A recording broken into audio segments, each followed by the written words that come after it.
Welcome to Club Fantasci. Today we are interviewing Jason Kotarski of Greenhouse Games about his brand new Kickstarter, Best Treehouse Ever, designed by Scott Almes.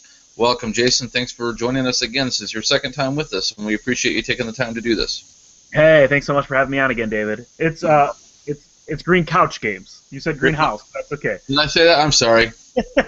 Freudian slip. Freudian slip. Have some more coffee, bro. You notice I'm wearing green today in honor of the company logo there. So Perfect. all right.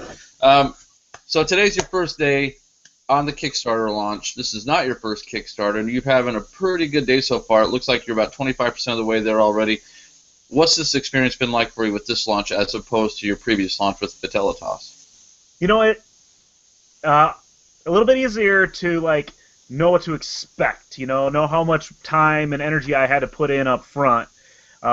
It didn't make me have to put in less time or energy, but at least gave me that sense of I know what I have to do now. So I kind of had a better time frame in mind about when I needed to do things, and I was able to bust this stuff out. I mean, I signed this game. When did I sign the game? The beginning of the year. Just the end of the year, I guess. And then we got going on development. We got going on art with the fantastic Adam McIver, and he's been able to bust stuff out for us. And everything has gone really smoothly up to this point. All the reviews are starting to come in today. After sending those out over a month ago, some of them went out a little bit later as I added people to the list who were interested. But yeah, I mean, so far it's been cool. I was still just as nervous to hit launch as I was that first time, though, because I didn't know what to expect as far as who was going to get on board and who this game was going to resonate with. I knew that working on this game with this great art, with this great theme, and with Scott Almes, and with our previous experience from Fidelitas, we'd be okay. But hey, we're 3 hours in, and we're at like $4,200 already. So out of 15,000. So I'm feeling pretty good. That's awesome. Now, let's talk a little bit about the game itself. It looks to me like it's a card drafting mechanic, and it reminds me only slightly in the sense of that you're building a pyramid with it, kind of like Viceroy, except for it's an inverted pyramid. Is that correct? It is. It ends up being an inverted pyramid. Yeah. I haven't played Viceroy, but it's a simple card drafting game. So in the game you get dealt 6 cards, and the cards are these cool treehouse rooms. They all have a different room on the bottom. There's 6 different types of rooms, which are essentially 6 different colors. And at the top here, there's a line down the middle. So as you build, you're going to build upon the next one by kind of adding it to the branches of the tree above it. So there's like two spaces for cards on each other card. So the basic of the game is you get 6 cards, you take one, you pass them to your left, everybody reveals their card they chose at the same time, adds it to their tree. There's a balance marker that keeps track of which way your tree leans, which side of the tree you play it on. If you play to one side of the tree and your balance marker moves all the way to that side, you can't play on that side until you play on the other side to balance it back and move that marker back a little bit. So that's a real nice thematic twist. It kind of limits your choices and adds some nice tension to the game. Right. At the end of the round, there's these game changer cards. And what those are is there's 6 scoring cards. Each color is worth 1 point per room at the end of the round. But with these modifier cards, everybody gets to take a chance to choose one, either one that is going to double the points or one that is going to nullify some points. Okay. And you take them in clockwise order, and then you place them in reverse clockwise order on the different colors. So you really got to pay attention to what other folks are doing so you can stop them from getting too far ahead in one set of colors. Or you can give yourself a nice boost if you're ahead just a hair in another color. So you do that 3 times as you continue to build your tree up to no more than 5 levels of treehouse rooms tall. And then there's a bonus scoring round at the end for whoever has the most of each color gets another bonus point for each room in that color. So it really comes down to the wire in this game a lot, and it takes about 15-20 minutes to play. It can be played with younger players. I played it with my 5-year-old, as long as I tell her what the rules are on each turn, like, hey, you can place that here or here. But I've enjoyed it a lot with my gaming group too, who like light, quick games to play in between bigger games. that still have some meaningful decisions, and I think that the theme lets people dream a little bit. So it's a fun game to show off to people because everybody's like, oh yeah, I used to want to have a treehouse, or I had a treehouse, and it takes us back to that childhood place, and it just, hey, that's a connection, and that's what my games are all about, is making connections. So I'm having a lot of fun with this one. Uh-oh, you froze up. So in the game itself, you're kind of building from the trunk of the tree out this way, where it kind of flowers normally. So your treehouse is getting bigger from the ground, not from the ground up, but from the top of the tree trunk out this way. It's getting a little wider as it goes out, just like a tree normally would.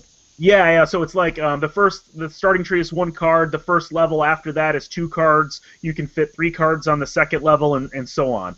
And you don't have. And the cards have to be the same color to touch. Is that correct? To be able to build the cards have to be the same color. That's correct. So the first time you add a color to your tree, you can add it anywhere. But if you want to add that color again, it has to still be touching the colors of the same type. So if you early on in the game, you might cut yourself off from a color that might end up being valuable at the end of the game. So yeah, you got to really pay attention to how you're building your tree, so you don't lose out on those colors that might score for you at the end. That adds a nice little twist to it as well too. It limits the amount of cards you can play. So the other thing I think I noticed about this is that when the people are playing the cards, you're dealt 6 cards, you choose one, you play it, and then you're passing the cards to the next player, correct? Kind of like a Seven Wonders thing. Yeah, totally. Yep. Wow, that's pretty cool. Yeah, so people have compared it. There's another family-style game by Game Right called Sushi Go that came out a couple years ago. Okay. And it's pretty much pure drafting, right? It's that pick a card, pass them to the left, and at the end it's a set collection game. And I really enjoyed it, but the key difference here is that, like, you're not just collecting sets, you're building something. And at the end of the game, like, you've got a treehouse to show for it. You can look back, and even if you lose the game, you're like, man, I want to go hang out in that treehouse right now. All right, so now the game launched today. Can you tell us a little bit about the backer levels? Yeah, it's really simple, straightforward. Right now there's 2 levels. I added a second one because somebody said, hey, I want to be able to pledge $1 so I can follow your updates. I'm not completely sure I want to do this yet, so I've added that level. You get in for $1 just so you keep track of the campaign and get our emails when we add stretch goals and stuff like that. But the main level is $16, gets you a copy. It's plus shipping, so it's $3 anywhere in the U.S. that gets added, so it ends up being $19, $9 extra to Canada, $12 for anywhere else in the world. So it's going to ship all from the U.S., but it's such a small box. If you're an international backer, it's going to be a customs friendly thing that you won't necessarily get dinged for any customs charges or anything like that by it coming from the U.S. So now the Scott Almes is the designer, and he's come up with some really great games recently as well. How did you two end up working together? Yeah, we've met at conventions a couple times and just been like, hey, you design games, I design games. Hi, how's it going? And I have a podcast that's part of the Dice Tower Network called 20 Minutes of Filler. And we do 20-minute episodes, or 20-minute-ish. We usually end up around 30 minutes. But me and a guy named Andy Lennox, we talk about short games that are easy to teach, that are quick to play, that can be used for introducing people to games or fill up the space in between bigger games. So he listens to that show because he likes small games with big impact, and we talk a lot about that. So he was listening to the show, and he started working on this game, and he came to me with it and said, hey, I got a game for Green Couch because I know you're doing fillers, I know you're doing small box games, I listen to 20 Minutes of Filler, and I think you get this kind of a game, so I want to show this to you.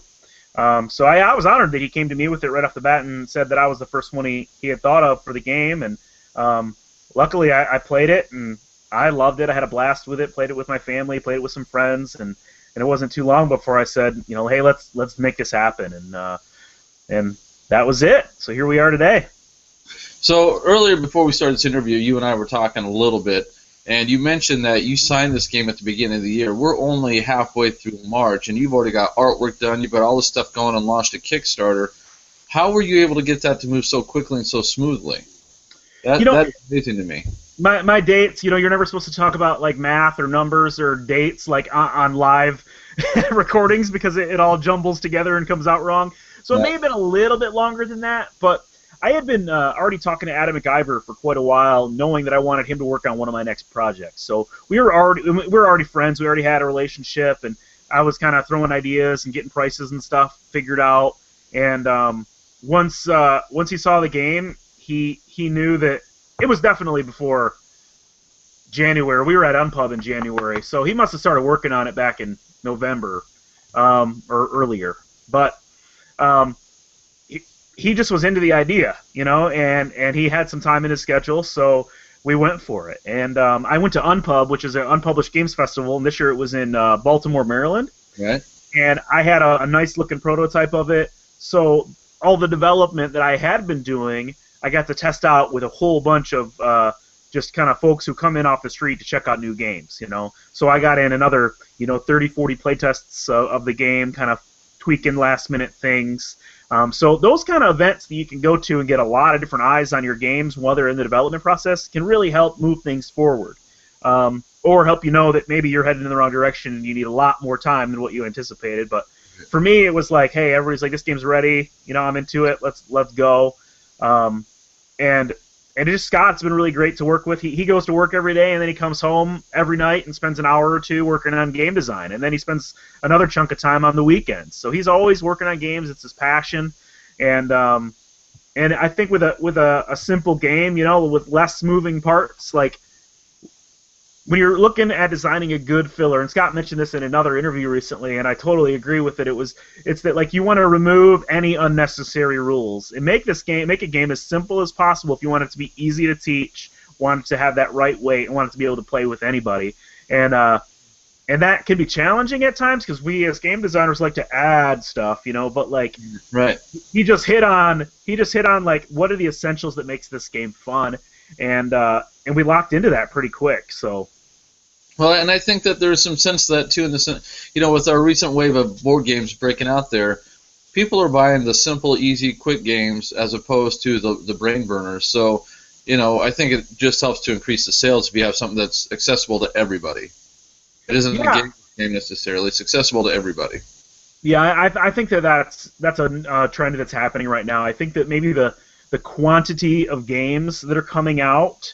And the traditional the traditional price of a hobby board game being at $50, right, is whoa. Like I can't do that every week, But I can look at these little small box games that are maybe $15-20, and it's like an impulse buy. It's cheaper than going to the movies, know, and it's you can still get a lot of meaningful gameplay out of these little games. So I think we're seeing more and more of that, and that price has to do with the accessibility. I think the gameplay of like quick and easy to teach but still meaningful has something to do with that accessibility, and then folks like having access to video shows like this and like tabletop, and people are spreading their love for board games far and wide. It's just a really cool time to be in this industry. Absolutely. So I know we got a limited time today, and we got a couple of things we want to touch on. So before we do that, why don't you give me anything else that you want to add real quick about Best Treehouse Ever, and then we'll move on to a couple other things. Yeah, I just want to ask people to go check out the page. We have lots of reviews you can check out from different perspectives. So give a couple of those a look. If one doesn't resonate with you, maybe somebody else's will. We also have a free print and play available with some limited art, so you can print it out yourself and give it a try for free, see if you like it. Like, we believe in this game. We believe it's fun. We believe it's going to find its audience. So we hope that involves, everybody listening. But we just want to make that happen. So there's going to be more. We have some stretch goals planned. I'm not like the typical. I don't know. I don't want to say typical. That's not nice. But I want to say, like, I'm not going to continue to come up with stretch goals on the fly just to keep things going. Like we have kind of set some plans that we think will add to the game while keeping it a small family game. Right. And some of that's adding components. Some of that's some quality stuff, upgrading the quality. Some of that is adding more of Adam McIver's amazing art. So that kind of thing is going to, add value to the game, but we're not going to keep going and going and going. So there might be a point where I have to say, no, that's the end of the stretch goals, and we appreciate your support. So we're trying to keep it simple with like a couple simple tiers that you can pledge on. you get a copy or you don't get a copy. And then stretch goals will be clear and simple. Everybody gets all the stretch goals if they pledge for a production copy. And, we'll go from there. So it goes for 29 days. It'll be done on Saturday, April 18th. So people have time to check it out and print it out and play it, show it to their friends. We appreciate people showing it off on Twitter, on Facebook, just getting the word out and helping us make this game happen. Just to kind of touch on that point a little bit about stretch goals, do you think it's necessary to always have a lot of stretch goals for a game this simple? Isn't it okay just to have a Kickstarter that's like, bam, here's the game, this is what you get, and for $16? It's really, stretch goals are really interesting, and they can be polarizing. There's people who are tired. I think that you can get tired of stretch goals. I mean, personally, that way myself, like, I follow a game because of the game itself, the initial presentation, and stretch goals are a bonus to me. Like, they're an afterthought, usually as a backer. But a lot of backers have come to expect that. So I think that they're necessary, and as long as you can do things that actually add value to the game and maybe some variability to the experience that you normally wouldn't be able to do at your basic funding level, right, I think that's great. But at the same time, it can cause a lot of problems for creators too, because maybe they make decisions on the fly that they regret later because they can't follow through with them. And that's, when we hear like stuff that can't be delivered or stuff that has lots of delays. A big reason for having mine planned out is when we're done with this campaign, I want to send it to the printer and get this game produced so I can deliver it fast and get it into people's hands and then into stores, as soon as possible. So they create some interesting challenges, but the upside is they create some fantastic momentum, right? Like they keep people interested for that whole campaign rather than just like that initial burst at the beginning. It keeps people watching. It keeps people engaged, and it gives you a story to watch. So like when you're pledging on Kickstarter, it's an experience too. Like you get to be a part of this story.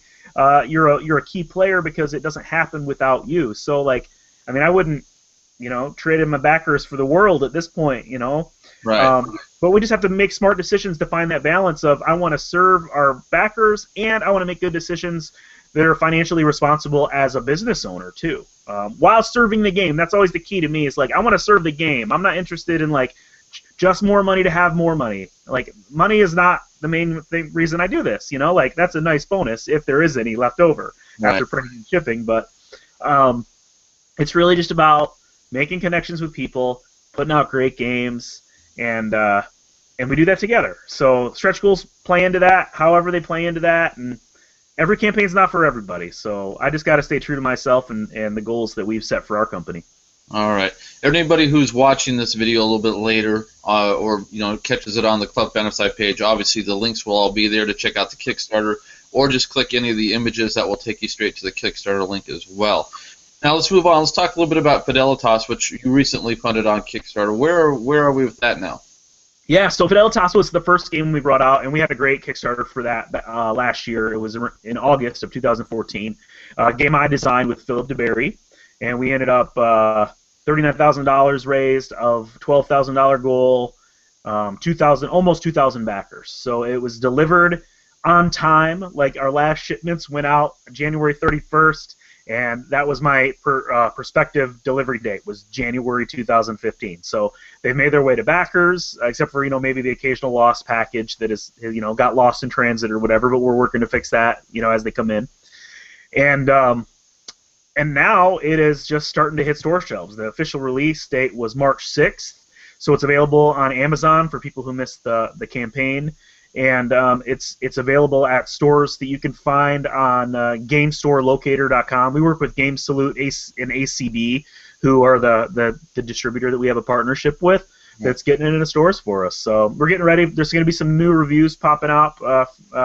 Rather than pre-Kickstarter previews, we're going to have some real, like, after-the-fact production copy reviews. They're going to be hitting Board Game Geek. And I'll be at Origins this year, kind of trying to support the game as well as my games that I have with other publishers.